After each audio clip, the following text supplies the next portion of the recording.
can we confirm if we can hear me? If you can, so that I can just confirm my sound.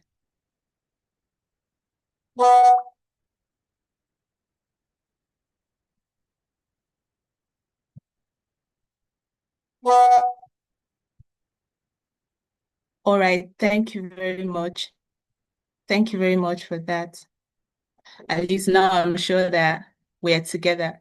So good morning once again, and we're all welcome to this webinar. Sorry, can we hear me? Can anyone hear me, please? Please just confirm that you can hear me. Yes, My we can hear you, network. Joy. Yes, we can. Oh, all right. Sorry, my network is acting up. Oh, good. So, yeah. So we're welcome to this section. It's been a very busy week. I want to ask, has been our week, has been our weekend so far? So I'm assuring you that even taking out your time to be here this morning, it promises to be a very packed section. It's going to be impactful and it's not going to be a waste of your time at all. So before we begin, I just want to ask us a quick question. How confident are you in your current understanding of the new tax rules? You can respond with the chat box. You can just respond with the chat box. How confident are you in your understanding of the new tax rules? You can just respond in the chat box. So I'll just proceed while I get your answers. So my name is Joy Adejimo, and I am the lead communications lead for Lefort. And I want to welcome you all once again to today's section. Like I said earlier, it's not going to be a waste of your time at all. It's going to be impactful. It promises to be packed. So many of us already, ouch. Okay, many of us already know it has become very easy for businesses to fall prey to misinformation, especially with the new tax laws that have recently been signed in Nigeria. There's so much happening on social media. There's so much broadcast messages being spread on WhatsApp. You see so many reshares. And then this causes a lot of confusion. There's a lot of confusion out there. And social media has even made it harder for business owners to know what is true and what is not. So, which is why we decided to organize this webinar to help businesses get clear, accurate, and practical information on what the new tax laws are all about. So this the kind that helps you to structure your business operations properly and also to minimize your tax liabilities legally. Take notes of the highlights legally. So if you minimize, learning how to minimize your tax liabilities legally. So before we proceed, I would like to inform us that this webinar was put together by Lefort. So at Lefort, we are a tax finance business advisory firm that helps businesses operate with global standards. Over the years, we've helped businesses save over 400 million in taxes through proper planning, compliances, and strategic advisory. So our mission is very simple: to prepare businesses for global dominance, make sure that African businesses grow, they scale, and then they become global brands. That is our mission.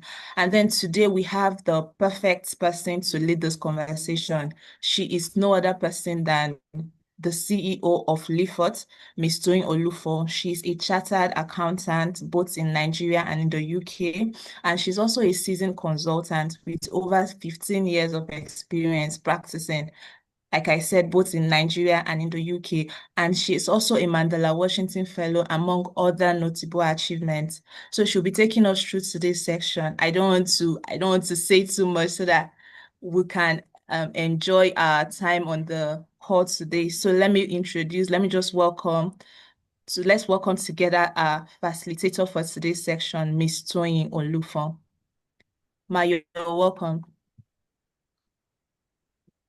Please, let's put our hands together. Let's Thank put our you. hands together. Let's Hey. put our Thank you for the warm welcome, Joy. And You're welcome. before you take your, let me just be certain that I'm able to share my screen. And yeah, so yes, side by side. Good. Can you see my screen now? Yes, we can. It's side by side. Yes, we can. Fantastic. So let me presentation mode so that it comes up better. Yes, thank you. Good morning, everyone. I know that typically on Saturdays we want to use it to rest, but with the new tax law coming into effect 1st of January 2026, we thought that we should put this together to help a lot of businesses. Because as it is at the moment, there are a lot of ways, very simple ways that companies can become liable, because of ignorance. And we wanted to play our part by bridging the knowledge gap. And that's why we've put together this webinar. So once again, thank you for joining us this morning. And please, if you have at any point in time in my presentation, this webinar will not be more than 1 hour, 1.5 hours maximum. That's the plan. It's not be more than 1.5 hours maximum. But if you have any question, please make sure you use the Q&A box. Yes, the Q&A box that's the box that will help us to be able to track all the questions that are being asked. So another thing I want to assure every one of you is that every question asked, right, would be responded to. Even if we can't respond to the question, maybe because of time constraints during this webinar, be rest assured that we would definitely respond to the question via email after today's webinar. So please, I know some of you had already also sent in your questions when you were registering. We collated those questions as well, and to a large extent, that informed what we've put together as well, so that we speak directly to the needs, to your questions, to why you joined today's webinar. So once again, thank you everyone and welcome to today's webinar. Let's get into today's business. New tax rule, new realities, how they affect you and your business. That's very key. I think Joy gave a background already. Please, I'm coming. I need to minimize. I need to move something away from my screen so that it doesn't disturb me. I'm not disturbed. Great. Fantastic. I've done that. Right. So the question is, sorry, please. Okay. So just as Joy had said, there's a lot of panic, at least from social media, and that's because every other person there's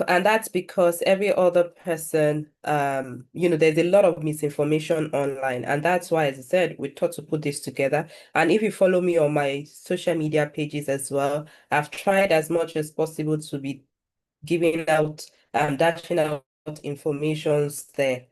um Okay. Joy, please, you need to fix this. The chat is not enabled on everybody's side. Look at the chat and the Q&A box. Be certain that people, everyone can interact with that. So Joy, please pay attention to this and try and fix this. Thank you. So you've Okay, probably seen the tweets, the voice notes, the I'm doing posts that saying now. the government wants to tax everything, including your bank account. How many of you saw that? Right? So you could just please react. Fantastic. Yes, you saw that. Okay. Yes. And I saw the panic, not just the panic, a lot of people were so scared, not the ones that were not scared. They were saying mean words. And I'm like, why? Why would the government do that? But outrightly, the government doesn't want to tax your bank account. That is certain. And it's important today, by being part of this webinar, you understand exactly what applies to you and what doesn't. It's not about the government taking your money. It's about reorganizing how tax is collected. And every category of person is affected differently. You only pay based on what applies to you. I think it's good we lay this foundation. Right. So who are the people that should pay attention to this new tax law? If you run a business name, if you have a limited liability company, also, I would say if you run a business named enterprise, partnership, and even an individual business that is not registered, you need to pay attention. Then, if you operate a limited liability company as well, you need to pay attention to those new laws. It affects you. Also, if you're a freelancer, a remote worker, or you're self-employed, it affects you. The crypto and digital traders as well, definitely this also affects you. Then do you make online? Yeah, are you a content creator, a coach, an influencer? Definitely this affects you. Do you receive foreign income but live in Nigeria? Maybe you earn, you consult or you provide, you export, whatever it is.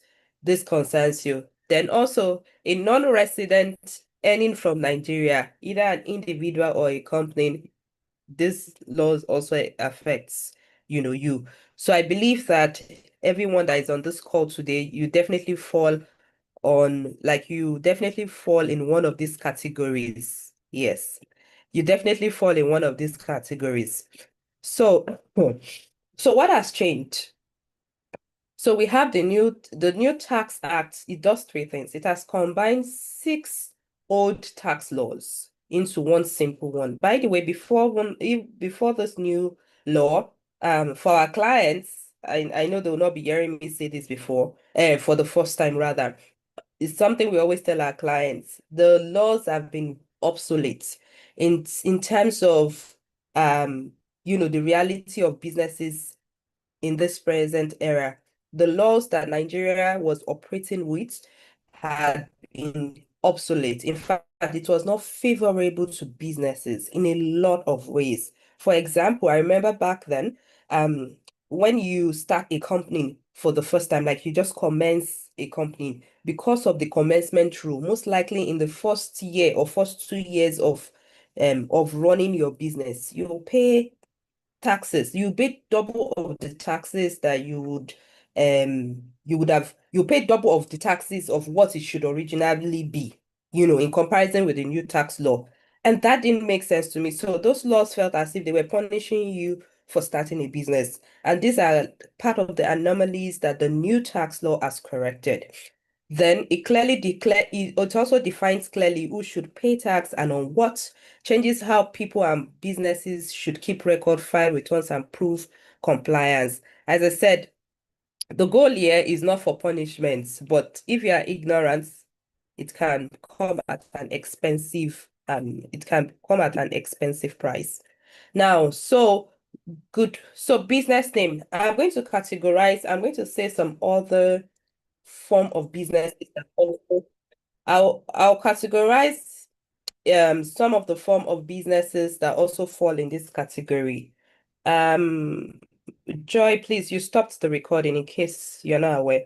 Make sure this has been recorded because we'll send this across to people that registered that couldn't attend, even people that attended if they need to listen to it again, to really grasp all the.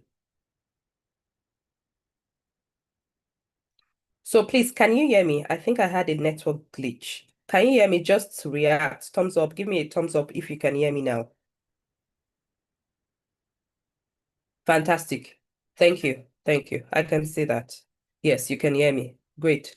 So if your business, because another thing I've observed on social media is that people do not understand the difference ways of different forms of businesses. I mean, the way they've been registered in law and how that also determine the kind of tax that they pay. So I will start from there so that we lay this foundation and everybody you are able to follow through. Um, so if your business is registered as a business name or enterprise or a partnership, or you are just a self-employed and you're not even registered, but you do business. What I'm about to say now, you fall under this category. And this is the kind of tax that you pay. So, what has changed? Business names, enterprise, partnerships, they are taxed under personal income tax, not company income tax, please. This is the first um, anomaly that I want to correct. So, if your business is registered as a business name or enterprise, you are taxed under personal income tax and not company income tax. And that's because that form of business registration sees I mean your person, let's say Toyin, sees Toyin as still the Toyin and the business name as one. We are not separate entities. Unlike for a company, a limited liability company, the company it's in itself, it has a different identity from the shareholders, right? So please let's have this foundation. Let's lay this foundation. Now, ex you are expected personal income tax, but however, you're expected to file your returns annually on or before 31st March annually. This is one area that I know that a lot of persons or businesses have not paid attention to. You're expected to file on or before 31st March annually. So that means on or before 31st March 2026, you're expected to file your returns for year 2025. And when we say returns, what we're trying to, and what that means is that you have your financial statement prepared. Remember, tax also is paid, especially for people that are self-employed or you're into business, as I said, a business name or enterprise. You pay your taxes. This is another misconception that I want to correct. You pay your taxes on profits, not on the inflow in your bank account. I think I've seen that error too many times online as well. People are assuming that, oh, so because there's this inflow, I'll pay tax on everything. No, especially if you meet up with the deadline and it's not that it's the taxman that is chasing you. I mean, if you file as at when due, so there's something called self-assessment. You actually assess yourself. You would have said, this is my revenue that I made this year. These are the expenses that I incurred. And at the end of the year, I made these profits. So it is on that profits using the personal income tax rates, right, that your taxes will be calculated. Now, what is new? Tax authorities can estimate your income if you fail to file. So that is the new one now. If you fail to file as at 31st December, the taxman can choose to write to you and say that this is what we think you earned in that year, and this is what your tax should be, right? So, and that's just their way of ensuring to reduce tax evasion, basically. But yes, they now have the powers to do that. So it is best that you actually carry out the self-assessment and don't wait for the taxman to reach out to you. Then also, you may qualify for presumptive tax if you have no record. That is another one. Assuming they reach out to you, they can see that you're doing business with your accounts, and you're like, oh, I don't have any record. That means you'll be at their mercy to determine what your profits will be. And from experience, those scenarios never favors the taxpayer. So it's always best that, you actually, you take the charge, in leading how your tax liability will be determined. That's very important. So what should you do now? You know, you have to register for tax, as I said, business name if you've not. And the body for personal income tax, it is administered by the inland state revenue service. At least they've changed the name now. Is the state revenue service. That means the states that you are resident in. They are the ones that have the powers to they are the ones that have the powers, to administer tax over your business and not FIRS. Please don't mix it up. FIRS too, FIRS is becoming NIRS. Let me begin to use the new terminologies. Right. So it's important also that you keep basic record, even if it is on WhatsApp. When you go and buy anything or you are paying for anything, always request for invoices. Take a picture of it. You can store it up on WhatsApp. It's the same way that we send picture. I'm sure you have a group whereby you people post a lot of pictures, so you can create something like that for all your for all the evidences as well. You put it there. Notion, Excel, they can help you. You must file your returns yearly as well. Then review your business structure to see the one that's most beneficial to you. That's very important. Then stay ahead of compliance. Don't wait for letters from the state revenue service. So for individuals, most of the time you have remote workers, you have freelancers. They are the ones um they are the ones in charge of sorry, you are not registered per se. So this is how it affects you. For remote workers, income from Nigeria or abroad is taxable. need to register for tax and you're still registering with the state revenue service where you are resident in, please, you must file also annual returns. Then no more hiding under the label, I am not a business owner. That label would not save you again.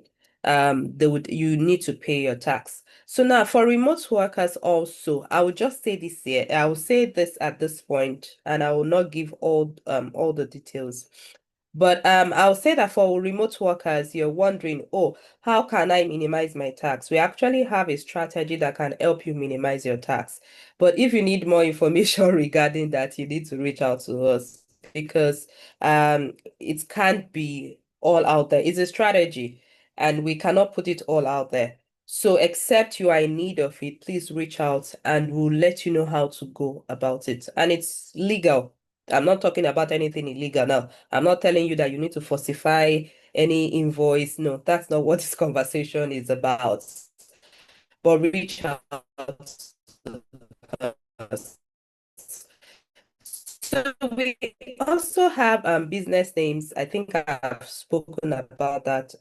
For business name owners, enterprise, you are still taxed. An annual tax return is also compulsory. Then there's new penalties that apply for failure to file. When we get that stage, I'll let you know. Then so for the limited companies, limited by guarantee, yes, you are if your company is registered in Nigeria, you are a resident company, your global income is taxable. No more income. It's not just only the income earned in Nigeria, but your global income now is now taxable. You must file annual company income tax return. Documentation is now more important than ever. Yes, because you see, it's this documentation that will save you from a lot of penalties and unfair tax liabilities that could accrue to your organization. So documentation is very key right now. Then there's stricter rules for deductible expenses. Then transfer pricing matters if you deal with related parties. That's very key. Then audits will be more digitalized and faster. So I think so for business for limited liability companies, what must you do? Keep proper record, register for VAT and file monthly, ensure withholding is deducted and remitted, review your pricing, contract and invoices, and prepare for e-audits and digital compliance. Now, at this point, I would like to say something. For business name or enterprise, I think I forgot to say it when I was on that particular topic. However, if your business is registered as a business name or enterprise and what you sell, the product or the service that you sell attracts VAT, like it is chargeable to VAT, you actually must register with FRS for VAT. Yes, you have to register with FRS for VAT and file your return, your VAT return monthly as well. So the VAT return, or will I say the VAT payable is paid to FRS through the TRN that you have with FRS. And FRS has a digitalized platform that helps you to do that. Yeah, I just thought to include that. Then how does it affect non-resident companies? I think I'll not take time here. I will not take too much time here because I don't think we have any non-resident company let's say representative on this call. But by the time we send these slides to you, you'll actually see there. It actually affects non-resident companies as well. Now, so changes for oh God, please give me a second. Let me try and move. Yes, so what are the key changes for resident individuals? Some of them are actually not key changes because they've been existing before now. But how do you define that someone is resident in Nigeria? I think that is a point that everybody must pay attention to.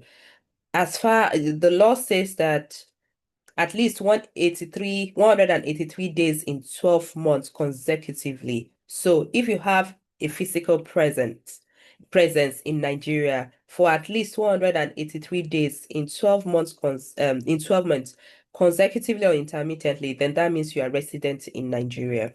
Yes. Then Nigeria is their permanent home base and business location, your residents. The Nigerian diplomats or public servants in embassies abroad, they are termed to be residents in Nigeria. Um, so we have key changes so what I've changed now, more progressive, higher income, increased taxed burden. And the truth is that this is how the tax system works around the world. The higher you earn, the higher your tax burden. So, but right now there is an exemption which is minimum wage or less, and those below the threshold of 800,000 per annum are tax exempt. So let's say that at the end of the day in your business, right? Remember, I said business name enterprise, you fall in that category. If by the time we calculate your revenue, you take out your cost, justifiable cost, so not just claiming cost, not arbitrary costs, but justifiable costs that you've claimed. And let's say that your profits is now less 760. This exemption also applies to you. That means you will not pay tax. However, if it is higher, you definitely have to pay tax. Then we have the consolidated relief allowance. It has been abolished. Before now, we had something called CFR, which is capped at 500,000 or 20% of your annual rent paid. So of regardless of what your annual rent is, by the time we apply 20%, if it is higher than 500,000, you can only claim 500,000 as your CRA, basically. Then we have key changes, still continuation of the changes for resident individuals as well. So this is just a little explanation talking about how it affects, earners, like what you're earning. So now for those earning above 50 million naira per annum, your income tax is at 25%. Like that is the higher portion of your income taxed at 25%. 50 million and above, yours will be about 24%, thereabout. I'll show you a table now that will put everything into perspective. So this is the table. I hope everybody can see it. The old tax rate before, the first 300,000 of your income, that is for individuals, or profit for businesses, right? For the business name, for the enterprise. I intentionally want to be saying it that way so that um those that own enterprises or business names, you know that this also applies to you.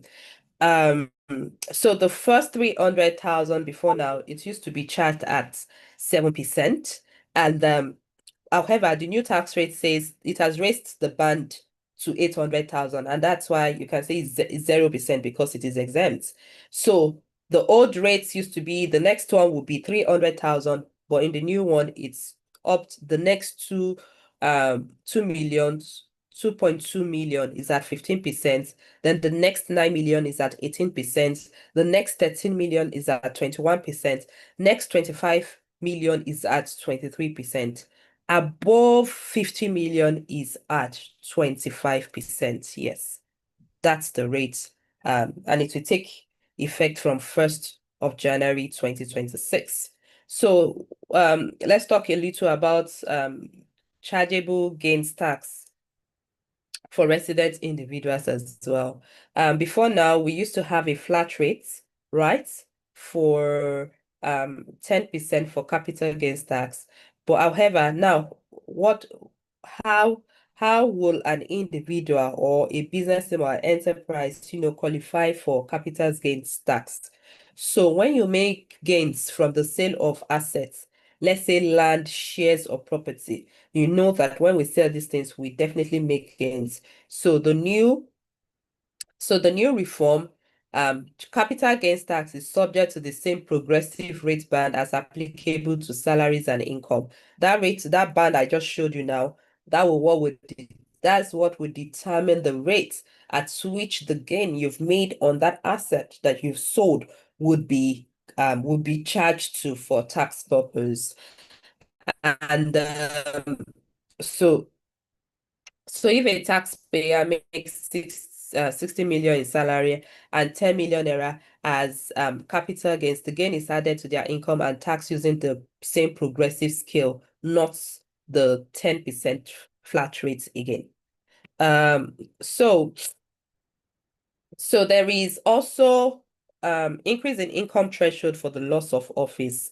So now before you when you lose an office, there used to be it used to be tax exempt for 10 million, but now they've increased that the limit has been increased to 50 million. Like if you get a severance pay or redundancy package increased to 50 million for which you not pay tax. But the moment it is above 50 million, then you'll have to pay capital gains tax, at the progressive tax rate as well. Then presumption tax, I think I've said that before. They now have the right if tax calculation name with no proper record. Yes, the taxman has the power to determine what the tax you should pay should be at this point. And at that point, also, you will be at their mercy. It's important that you take documentation serious in your business. So we're now on companies. What are the key, the direct changes for resident companies? Resident companies is defined as you are incorporated in Nigeria. Um, it's management and control exercised in Nigeria that is into the three consideration. Nigeria has double treaty agreements.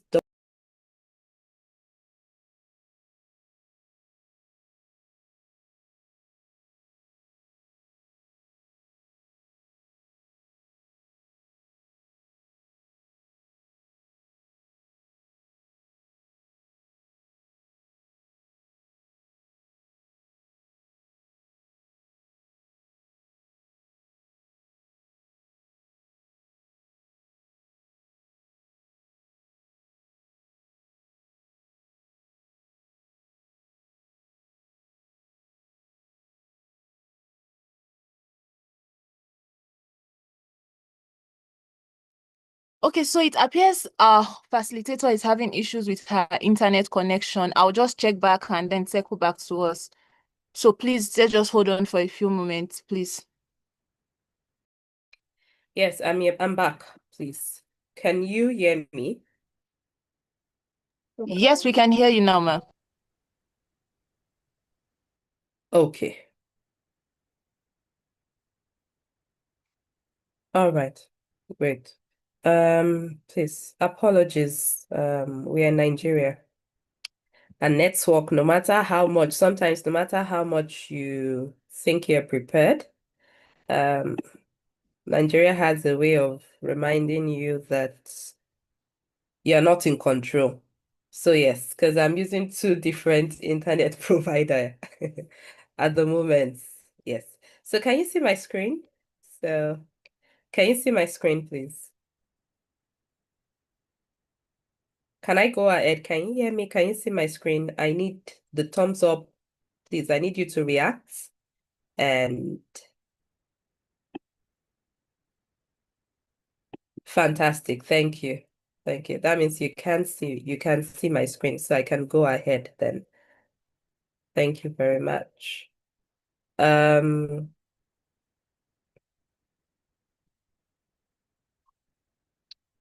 oh, sorry, please.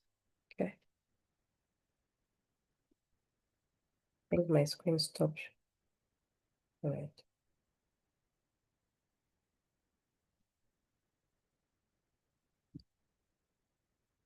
Please, can you see my screen? Am I still sharing?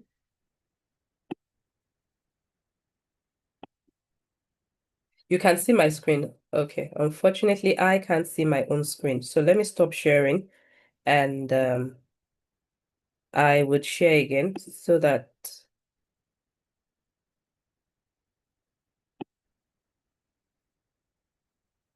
okay. So I'm told to use a single display All right, let's see.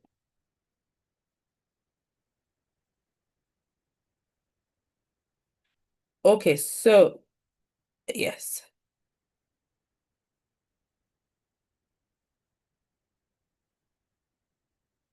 So are you seeing my slide now?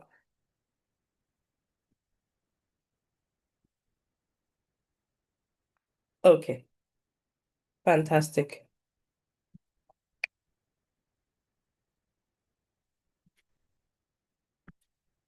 Okay, so for companies, I think I need to go back.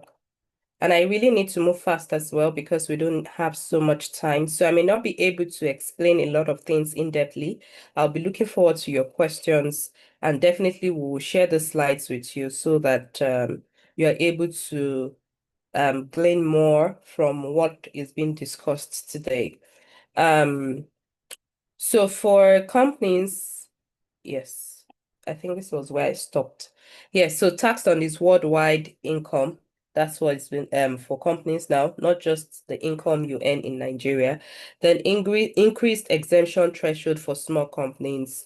Small companies are now defined in the tax law as companies that have turnover that is less than 100 million per annum. So if you fall within that kind of company, you're exempted from company income tax, capital gains tax, development levy, and income exempt from withholding tax. So that means also your customers, oh, sorry, your buyers, your customers, yes, do not need to withhold from you, right? And you're defined as a small business. They don't need to withhold from you, and that's what the law says. But at this point also, let me also say that because you're exempted doesn't mean that you would not file. You still have to file your returns at the end of every year, please. Don't forget to do that. If you don't file, then you will accumulate the penalties for not filing. It's important you take this into consideration. So yes, so annual gross turnover of 100 million, and if your total non-current assets is less than 250 million, that's the definition of a small company for tax purpose.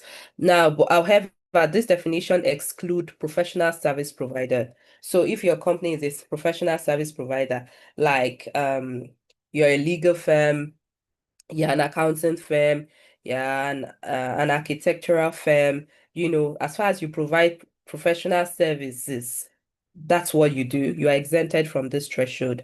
And large companies, or let's say companies, the CIT is 30%. Then also the capital gains tax rate has changed from 10% to 30% as well.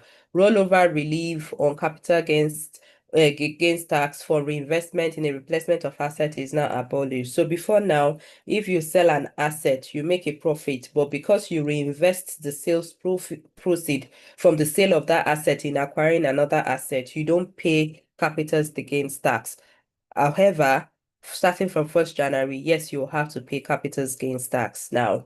Then also we have sale of shares in Nigerian companies, capital gains tax. There's also an exemption threshold which has been increased to 150 million in 12 consecutive months, and provided that the gain from selling that shares is not more than 10 million naira.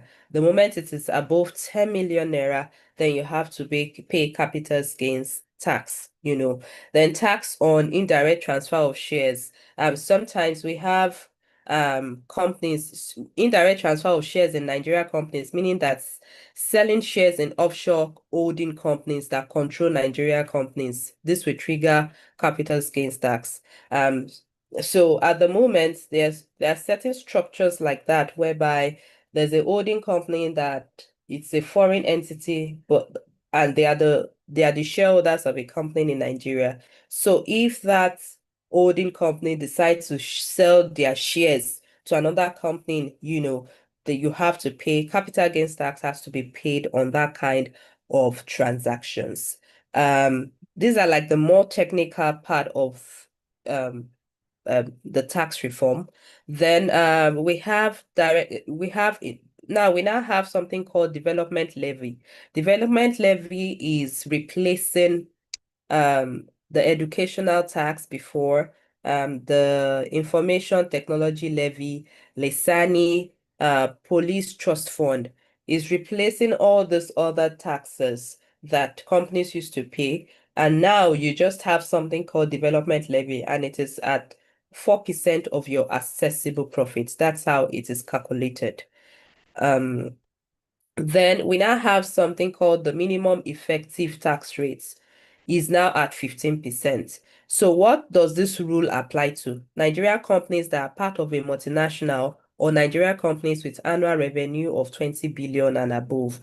There's something called the minimum effective tax rates.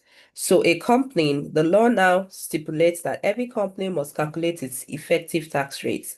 And if your effective tax rates fall below 15%, you have to pay a top-up tax to bring it to at least 15%. Yes.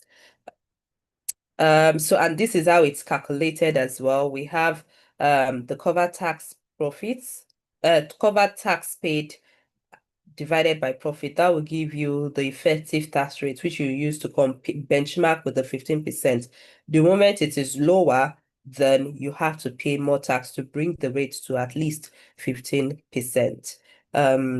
Then the impact on, so this actually impacts, it has a lot of significant impact on multinational groups as well. So if a Nigerian parent company has subsidiaries abroad, and they pay taxes that is below 15%. What the law now is saying is that Nigeria can charge the parent company in Nigeria the top-up tax to bring the effective tax rates to 15%. And the idea for doing this is to prevent multinationals from shifting profits to low tax countries.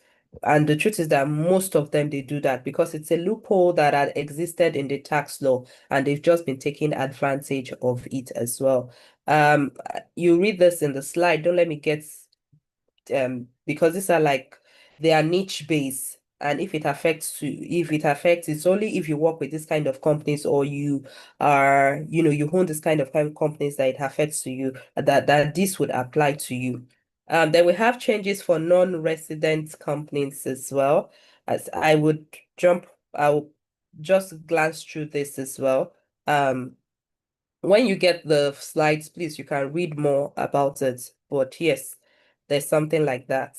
Then we have something called the capital allowance. There are changes also to capital allowance, please. Capital allowance. So for tax purpose, depreciation is not an allowable deduction. But what is allowed is capital allowance. So there's been some changes to how capital allowance also are calculated on qualifying capital expenditure. Now we use the straight line basis for calculating capital allowance. And at the moment, and there's no more, before now, we used to have something called annual allowance, initial allowance, that has been abolished, and we just have, the straight line basis for calculating capital allowance now, which makes it easier and straightforward and transparent to both parties. I mean, both taxpayer and the taxman in terms of the accuracy of that calculation as well. Then, so there are by the way, there's something called free zone entities in Nigeria. They exist in Nigeria, but they are called the free zone entities.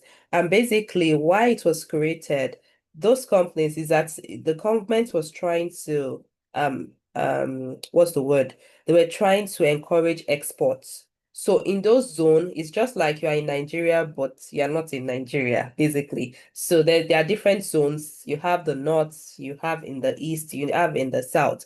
But however, free zone companies, they retain full tax exemptions on activities, export and output ultimately destined for export. So if that's the only thing you do, like you produce and while you're producing is for exports, you don't pay tax at all. But your business must be existing within that zone, basically. Then, however, proportionate taxes apply if more than 25% of sales are made to Nigerian customs territory. So that means that if you produce some of your goods and you end up selling some of them in Nigeria, then you have to pay taxes on that. But if all your products, your produce, the output is being exported, then you don't pay any tax. There's something also now called the Economic Development Incentive, and I think it's important that we all pay attention to this. Um, the NTA, so the Economic Development Incentive is replacing what we call pioneer status. Before now, there is an incentive called pioneer status, which we grant a company a tax holiday for 3 years. Most of the time, maybe they're just starting a business in a particular area that qualifies for it, or they are starting a product line that is new and it qualifies for that incentive, but it gives you a tax holiday. Now, this has been replaced by EDI, called Economic Development Incentive. And what does that mean? It gives you, instead of giving you tax holiday, it actually gives you tax credits. Now, the tax credit is calculated, it's a percentage of your qualifying capital assets, right? Qualifying capital expenditure. So typically, most of the time, it's like the assets that you had to deploy in being able to carry out that business. Now, the best time for you to get that for you to benefit from this incentive is at the beginning when you are just about to commence the company. That's when you should apply, not when you've commenced operations. If you commence operation, then you don't qualify again. And I'm saying this so that people, you pay attention to this. And there are a lot of sectors that actually fall within, that qualify for this incentive. There are a lot of companies. If you are into the if you manufacture textiles, if you manufacture renewable energy equipment, you qualify. If you manufacture, if you are into agricultural business, also you qualify. My point is that if you want more details about this, you have to reach out to us because it is the list. In fact, it's about 13 pages basically, and there was no way we would have brought this into this webinar. However, we felt like it was important that we at least we make mention of it for people to know that it existed, or it exists rather, please pardon me, that it exists. What we observed with the pioneer status is that a lot of businesses did not even know that they qualified for it when it was existing back then, right? And it was important that we make more businesses aware that there are incentives, especially if you are into manufacturing, production. There are a lot of incentives, and it's important that you know if your business qualifies for it. If your business qualifies for it, please make sure you take advantage of this as well. So are you allowed to carry, you can, this tax credit, you are allowed to carry it forward for 5 years if it's unused, and up to 10 years as well. Yes, you can be given that extension up to 10 years. So what this tax credit does is that at the end of the year, it helps to reduce your tax liability that you have to pay, right? So anything that will make you pay lesser tax, please pay attention to it. So also, one of the new things that we have in the tax law now is the input VAT recovery, right? At the moment, input VAT relates to, okay, so I think let me start from here. We have output VAT and input VAT. Output VAT is the VAT that your customers pay to you, that you include in your invoice. Input VAT is the VAT that you pay to your vendor in procuring the goods and services that you needed to produce either the product or the services that you sell to your customer. So that's the difference between the two.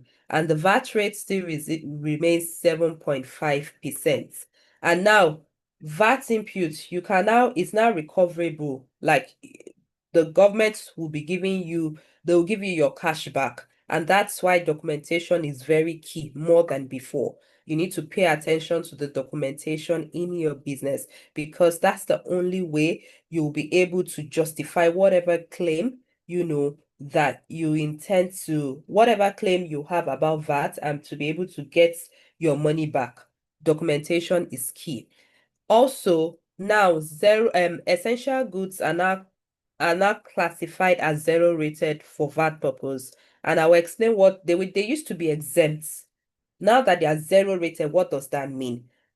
What that means is that before now, when a product or a service is VAT exempt, that means the input VATs paid, like the monies you pay to your vendor, right?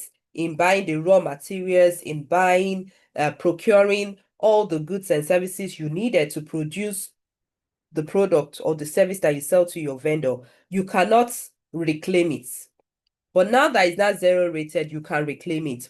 What that means is that when you are selling to your customer, you still sell to them with no VAT.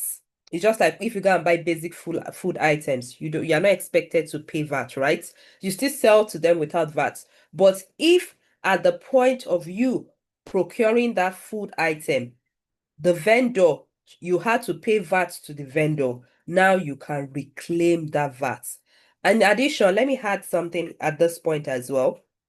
VAT can be reclaimed even on services. Before now, VAT, you cannot reclaim the VAT paid, the input VAT on services. But if you have to, maybe you had to use a professional to ensure that you get maybe the desired quality of your product, the VAT charged by that professional can now be reclaimed back as well. The government will give you your money. So now for essential goods and services, they are now called zero rated. And they include food, basic food items, medical and pharmaceutical products, educational books and material, electricity generation and transmission, medical equipment and services, tuition fees, exports. Businesses can now recover input VAT on these zero-rated supplies, which was not allowed under the previous law, right? Now,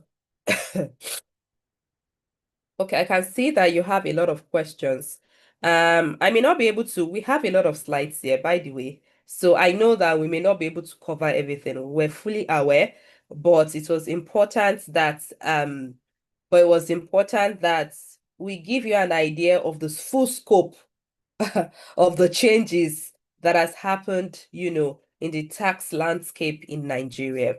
So for certain sectors as well, they experience a lot of changes. So if your company or you work with a business that falls under this category, there are a lot of significant changes. We'll not be able to address them on today's during today's webinar, but it's important that you know that there are a lot of changes that affect the way you carry out your business, and you need to start paying attention to it because you can easily incur penalties, by 1st of January if you are not aware of this. There are significant changes for the oil and gas sector, power, mining, very significant changes. Energy company also, there are significant changes. Non-resident shipping and airline companies, there are significant changes. We'll not be going into them. We wrote a little here, but I will not be discussing that in detail. Now, I want to talk about the penalties, that the new penalties that exist for not doing, for hearing the tax laws, the penalties that exist. I want to talk about them. So first of all, okay, this is still for, as I said, this is still for the oil and gas company. By the way, also the update to the VAT sharing formula. Federal government has reduced their share from 15% to 10%. So states now receives 55% and local governments receives 35% of the total VAT revenue that is collected. That's how it is shared. So this is just us trying to explain what this law, because what the new law represents and what it's replacing. But so let's go to the joint tax board, but let's go to the penalty. As I said, I want to talk about this before I start taking your questions, because this is supposed to be an interactive webinar. Yes. So not registered for tax. If a person or an individual or a company is not registered for tax, 50,000 naira for the first month and 25,000 naira for every additional month of delay. So if you run a business name and never register, 6 months of delay, that means you have a penalty of 175,000 naira waiting for you already. Number two, if you are not filing your tax returns, and this applies to either a company or a business name, these penalties are the same, please. Then not filing tax returns, 100,000 naira for the first month and 50,000 naira for every subsequent month. Missing your annual return for 4 months, you have 250,000 naira penalty to pay already. Now, this is outside the tax that maybe you had to pay. The truth is that that tax also would now be subjected to penalty and interest. Yes, it's subjected to penalty and interest as well. Not keeping proper records to also show you that it's also an offense not to keep proper record. Individual business names, 10,000 naira, companies, 50,000 naira for not keeping proper records. Now, there's also a new penalty category. There's a 5 million naira penalty for awarding contracts to unregistered taxpayers. So if you're doing business with anyone, any vendor that is not registered for tax purpose, you have a 5 million naira penalty to pay. This is substantial. And I will advise that every company, every business right now, that you have a process for reviewing how you select your vendor. The lowest costs cannot be the only determining factor in selecting a vendor henceforth. You need to ascertain that your responsibility here is to ensure that taxpayer or that vendor rather has a TIN. So at the minimum, when you want to do business with people, either on their invoice, first ask them, do you have TIN? If they say yes, make sure you also verify. Because we've seen instances whereby people will give you TIN, but the TIN is not theirs. Yes, we've seen instances like that. So make sure you verify. If not, if you don't verify and the taxman comes and they ask you, so trust me, this is also one of the easy ways for the taxman, to rack up penalties. I'm certain these are one of the things that they will be checking, because it's very easy to verify to know if you have complied or not. Then you have penalties for blocking the deployment of tax technology. Yes, government is beginning to develop some technologies that they want to deploy. If you don't allow them, then there's a penalty. Then penalties for inducing or interfering with tax officials. Then if you refuse access to FIRS technology, e-audits, 1 million naira for the first day, 10,000 naira for every additional day. If FIRS requests digital access and you ignore it, penalty starts immediately. Then not using the physicalization system, that also, it comes at a cost. 200,000, the penalties are significant. I think I like this one though. The failure to withhold or deduct tax, 40% of the amount not deducted. At the moment, when you are guilty of not withholding taxes when you're supposed to withhold, the penalty at the moment is actually 100%, then inclusive of interest and penalties. But at least this law has reduced it to 40%, which I think is better. It's definitely better.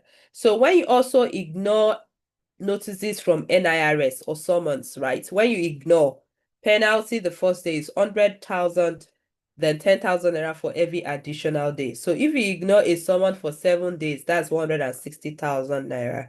Now, by the way, let me tell you, every time the taxman writes you, there's always the number of days that they must allow you before you respond or you show up.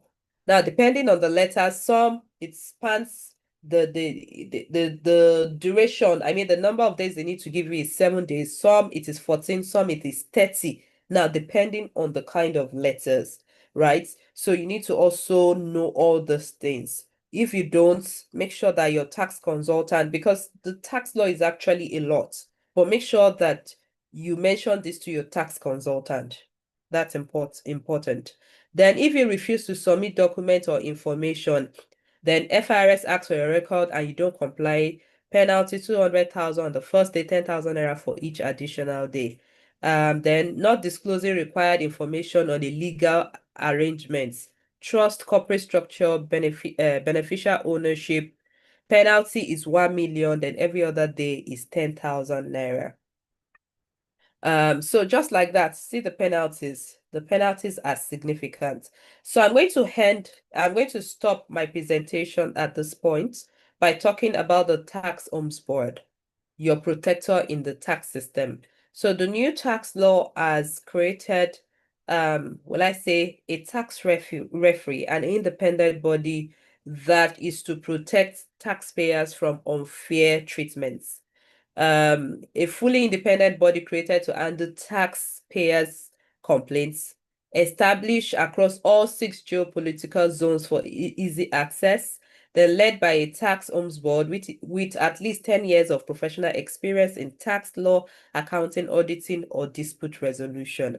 I know that someone has been appointed, I think about 2 weeks ago, the appointment was announced, but ideally this office was created to protect taxpayers. So one of the things, I mean, a few things that they're expected to do is for them to review complaints about NIRS, customs, or any revenue agency, investigate tax issues raised by individuals or business, mediate mediate between mediate disputes, med mediate between disputes as well. Then stop arbitrary tax actions or unfair assessments. They need to enter in tax offices to verify your complaint, recommend corrections to tax authorities, institute legal action on your behalf. Yes. Educate taxpayers on their right and obligation, act as a watchdog against harmful fiscal policies. The Ombudsman services are free. I think it's important you don't forget this, that it is free. So you don't expect that anybody in that office will say you should come and pay a dime. It's supposed to be free. However, there are some limitations, or will I say, there are some things that the tax homes board cannot do. They can't interpret laws, issue tax assessment, cancel your tax liability, handle matters already before court or tribunal, handle personal grievances from tax officials. They can't, they cannot do that. Just like there are some, my expectation is that as we make progress as a country, that the laws governing this body are being reviewed in a manner that really gives them the power to act and to be effective as a watchdog or as a protector to taxpayers. Because at the moment in the tax law, there are some things that may restrain them from really carrying out, those responsibilities that has been placed on them. So at this point, um I'm going to stop sharing and I'll be reading your questions. I know that we have a couple of questions already, so I'll just go to your questions. So now I'm done sharing. I hope I hope you've learned one or two things in this presentation. Can I see the chat box? I hope you've learned something new. Yes. Oh, thank you very much. I have.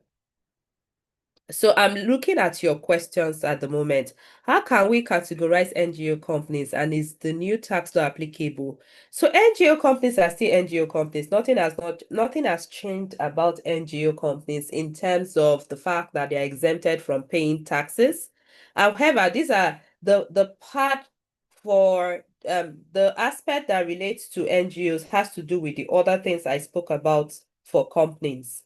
Remember, I said that if you do business with an unregistered vendor, you are liable to a penalty of 5 million. That applies to NGOs as well. So NGOs must know things like this. That's very key.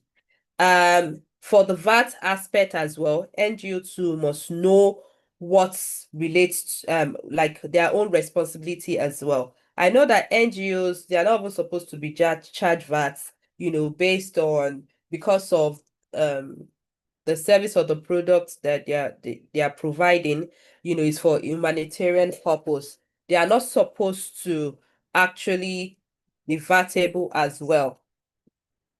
They are not supposed to pay VAT. However, there is a way that, please give me a minute.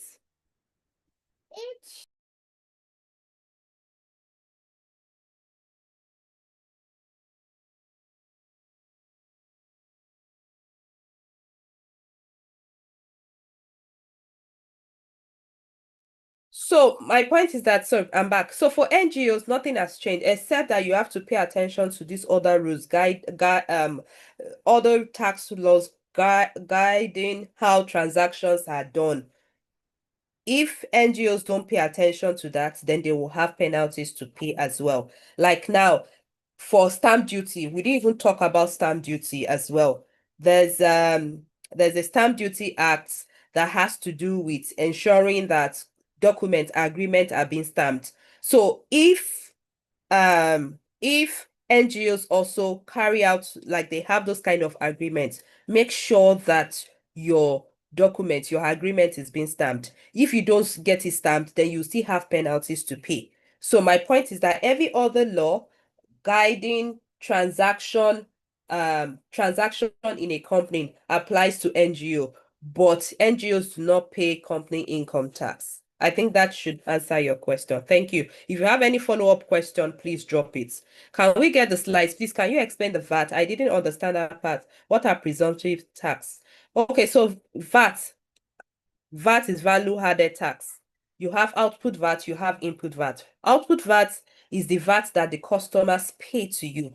Input VAT is the VAT that you pay to your own vendors. So now what you're expected to remit to NIRS starting from next year is what we call the net VAT. And the net VAT is usually gotten by the output VAT minus the input VAT. That's how it's calculated. And it's just the net VAT that you're expected to remit. Not just that as well, you can now, if you now have excess VAT, so example now, maybe by the time you did your output VAT minus input VAT, your input VAT was more than your output VAT, you can now ask for a claim back. You can ask the government that I have an excess input VAT. Please give me my money, and the government will give it to you. That's what that law is saying. The presumptive tax, yes, is basically mostly for individuals that do not have records, or self-employed people. They don't have records, you don't have anything. Then presumptive tax applies to you. The taxman can choose to tax you based on presumptive tax, which is they'll look at the information. Of course, they've seen your inflow, and they'll say that on this inflow, this is the tax you have to pay. And at that point, you will be at their mercy. As a small business owner, which financial statement do I prepare to file my taxes, both for enterprise and limited company? I hope you know that they are different. Enterprise, limited. But basically, you're supposed to prepare an audited financial statement. So, and in an audited financial statement, you have 5 statements there. You have your statement of financial position, statement of profit or loss and comprehensive income, statement of cash flow, statement of changes in equity, and notes to the account. It's very good. It's wise that you engage a professional in achieving this. If not, you may do it in a way that will make you pay more tax. And that's what a lot of business owners also do not know. Yes, could you clarify on VAT and tax for service companies like travel and international educational companies? So for international, remember we said educational, you may want to, for me to be able to answer this question holistically, there has to be I will have some follow-up. I have some follow-up questions to understand. So, but for travels, basically, if you are dealing with a non-resident airline, you have some obligations to that non-resident airline. You have to pay attention to that. The international educational services, I need to ask you more questions to know whether your services are non-vatable or they are vatable for me to be able to answer this question accurately. So you may want to reach out to us after this webinar for us to give more clarification. What are the proper records to keep as a business enterprise and a company? The proper record, the receipts, the invoices, anytime you buy anything, always ask for invoice receipts. It's very important. Those are the things we are saying you should keep. Anytime you take a loan, make sure there is an agreement, even if it is one-page agreement that says I took a loan from you, even if it's from your friend or from your spouse, you took a loan. Let there be a one-page agreement that says I took a loan this day, nothing fancy per se, but let both parties sign. And if you do that, you have the right documentation for that transaction. So that's what we mean by proper records, basically. How does the fiscalization works for e-filing of VAT and all? Fantastic question. We didn't just have time. If not, we would have said this. I don't know if you read it in I think about 3 months ago, FRS actually issued guidelines regarding and requested that companies that are making above 5 billion in turnover that they need to plug into the e-filing system. So at the moment, I think what the government is doing is to take it step by step, right? And the essence of this e-filing platform is to create transparency to both parties, meaning the taxpayer and NIRS in terms of what VATs you can claim. So, I mean, transparency of the VAT that you've paid and the ones you've paid and the ones that you received also from your customer. By so doing, let me tell you the significance, the significance of this e-filing system. If I plug into that system, it actually will help your VAT reclaim to be easier and smoother in a manner that it cannot be disputed. Do you understand my point? And no tax person can say that no, you are not entitled to this, because at the moment, on our own part, we have such issues at hand whereby we are unable to, we know that there's a VAT input to claim. We are fighting for it. But the taxman is saying, how can I verify? And we're like, no, you can verify this. It will reduce the disagreements that normally exist between the taxpayer and the taxman. It brings transparency and accuracy as well, regarding your VAT. So that's very important. So I think I've answered that. What about salary earners that already pay payee? What is the tax? See, if you're a salary earner and that's your source of income, you're good to go. Your payee is enough. Your pay is sufficient. Trust me, you have no business. Yeah, I mean, you have no problem per se. However, let me state this though. I don't know if they truly want to implement this, but I read in the tax law that even at the end of the year as an individual, because there's something called annual return, the employer will file annual return. By the way, every employer at the moment, you're expected to file annual return for your staff to the state's revenue service on or before 31st January 2026. So, in the law, actually, at the moment, as the way it stands, it's saying that every individual also is supposed to file a return, right? But as I said, I don't know whether they want to implement that, but I saw it in the law. How do we get the slides? Of course, we are sending the slides to all the participants. Thank you. You will get it. Is JTP thing different from FRS thing? Yes, it is. So JTP thing is for states. Is for state revenue service, please. And FRS is for FRS. So yes, there's a difference. So your JTP thing should be used for your personal income tax, is for your personal income tax, regardless of whether you're employed or you are self-employed or you have a business name or enterprise. Yes, that's the TIN to use. So the company where I work has as TIN and a particular percentage is taken from my salary. Do I still need to have my own SIN and still file? No, you don't have to, please. That's the TIN that you need. That one that your company has, request for it if you don't have it. You should actually have it. It's your property. So please request for it. Yes, it is yours. If if a nine if I work 9 to 5 and my company pays my tax, but then I run a personal advisory service where I build models and consult for small businesses, do I have to pay tax on that extra money I'm also making? And what is the portion? Yes, you have to pay tax, please. Yes, you have to pay tax. So that's why. So for you like this, you have your 9 to 5 that you do. They deduct your payee, but you see on this income that you earn at the end of the year, also you need to prepare a financial statement calculating what your profit is in that year. And you will also declare your other source of income, but you also take into consideration the payee that has been deducted by your company. So it's usually a comprehensive report that is showing all your different sources of income in that year. Then for the taxes that have been paid, either as payee or withholding that has been withheld from you, you take that into consideration. Then if there's a balance for you to pay, that's what you pay the taxman. And if there's no balance, then that means you don't have to pay any cash, but it's important that you file. Yeah. I think I've answered this other question. I thought we can file taxes ourselves in the new tax reform because auditors are not really cheap. How can we afford that? See, the tax law is complex, truth be told. I know that most people try to do it, especially small business owners. You think you can do it by yourself. It is more expensive to do it by yourself. You know why? Because you don't know the tax law in totality and you don't know how to do file your taxes in a way that allows you to pay the minimum tax within legal context. You would not know that. So yes, you still need an auditor. You just need to find the one that you're able to afford. Basically, that's what you have to do. What are vatable items? Can any business add VAT to their product? Okay. For vatable items, there's a long list. I've told you the ones that are zero rated. Every other product is actually vatable most of the time. They are actually vatable.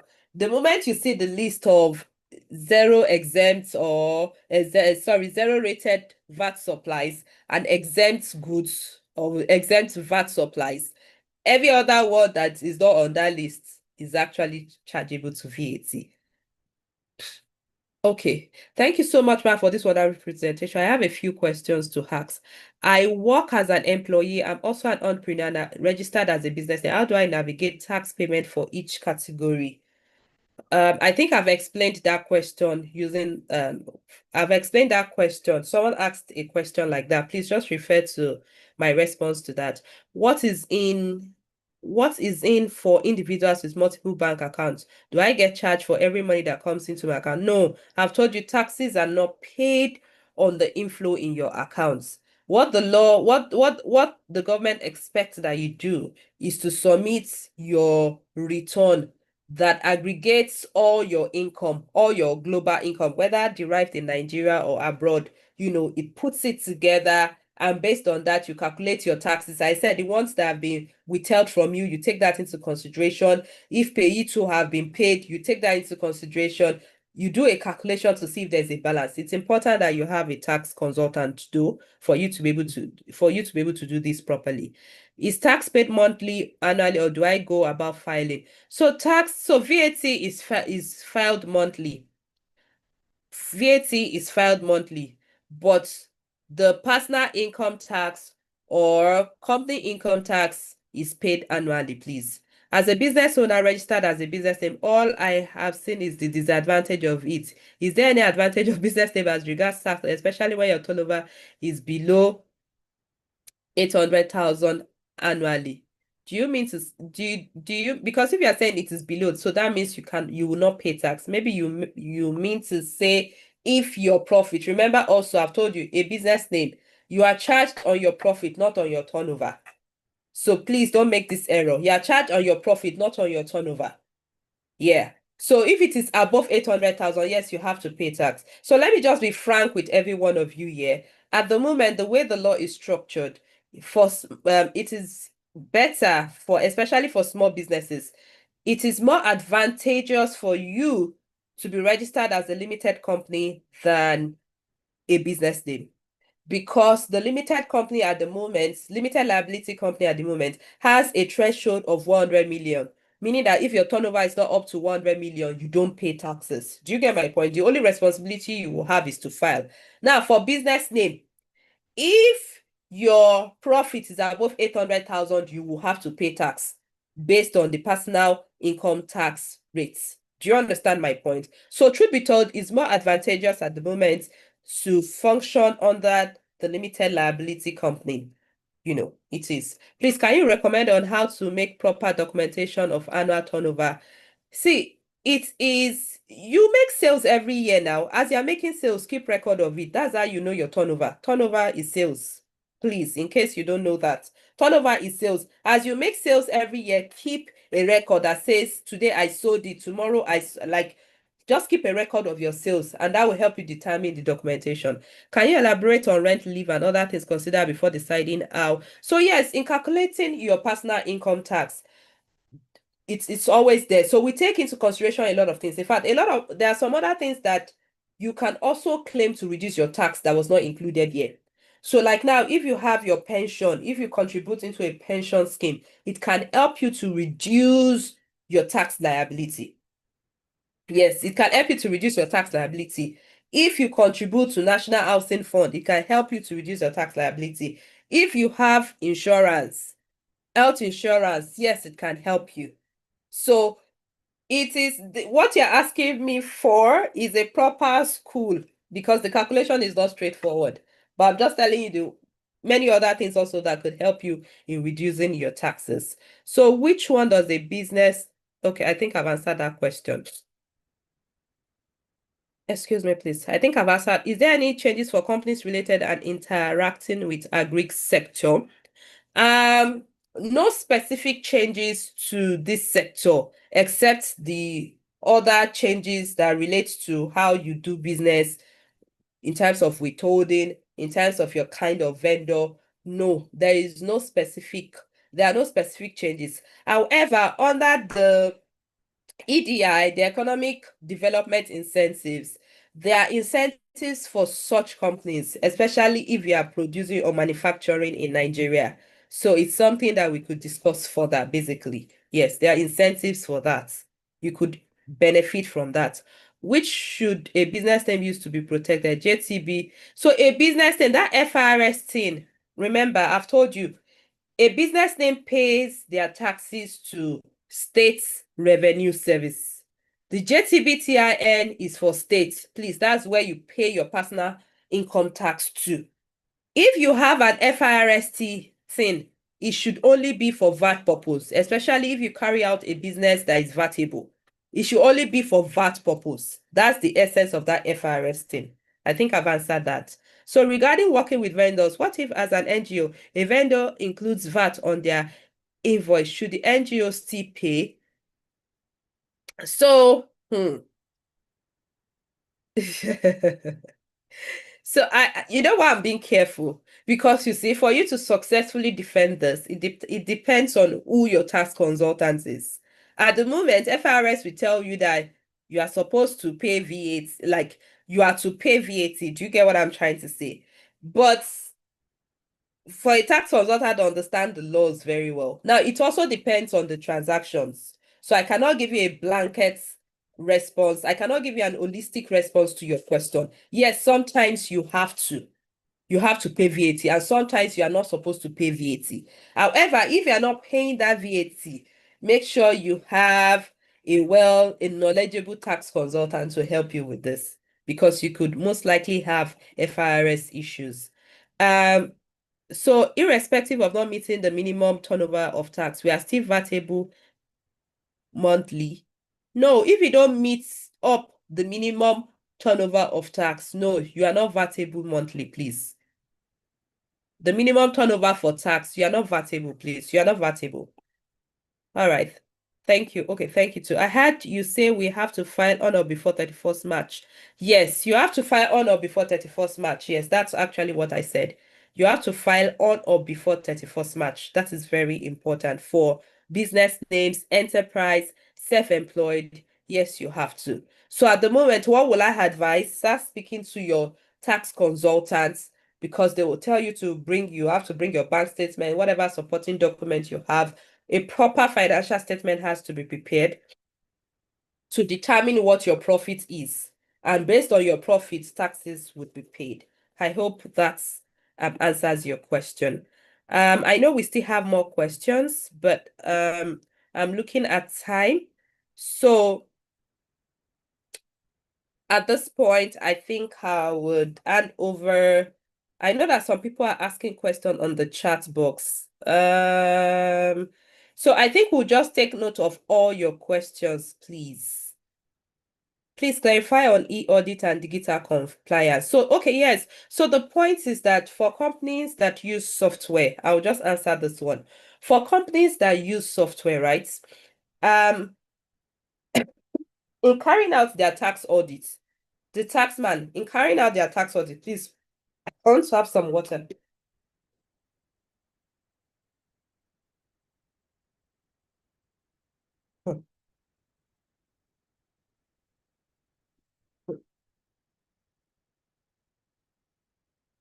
So in carrying out their tax audit, they can choose to deploy, they can choose to use an e-audit software that they have as well. But what that means is that for them to be able to use that software, they will have to plug into your own software as well, into your own technology. So that's what that means. Yes. Therefore, digital compliance as well, especially if you've plugged into the e-tax system as well, you need to be compliant with that. I know we still have many questions. There are too many questions. So please, if you have, we'll take note of all these questions. We'll try and respond. But it's important you have our emails. Please send us an email. And as much as possible, we are definitely going to respond to you. Joy, I hand over the class to you so that we can have the other brief session. Thank you.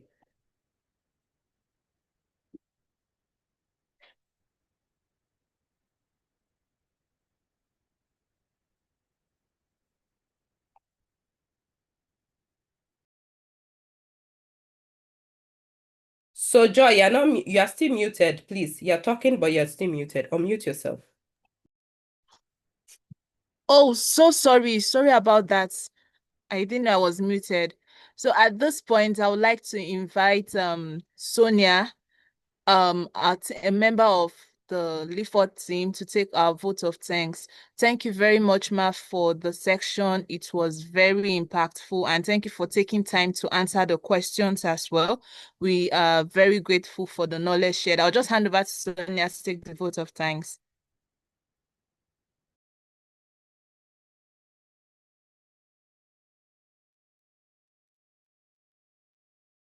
Good afternoon to everyone.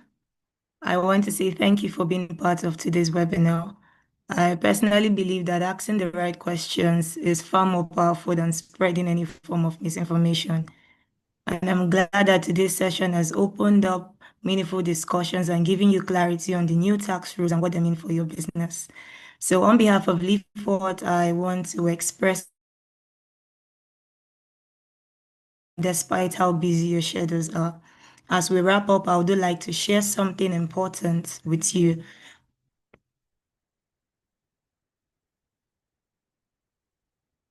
Now, as part of this webinar, we prepared a tax minimization strategy document, which is a customized guide created to help your business reduce tax exposure and legally minimize your tax liability, helping your business stay compliant under the new rules.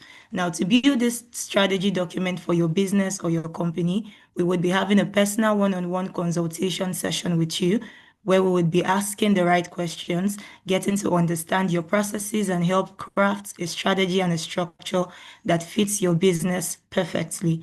Now, this offer would also enable you access to a tax Bible and a consultation where you will get to clarify treatment of transaction that you are unsure of to avoid penalties.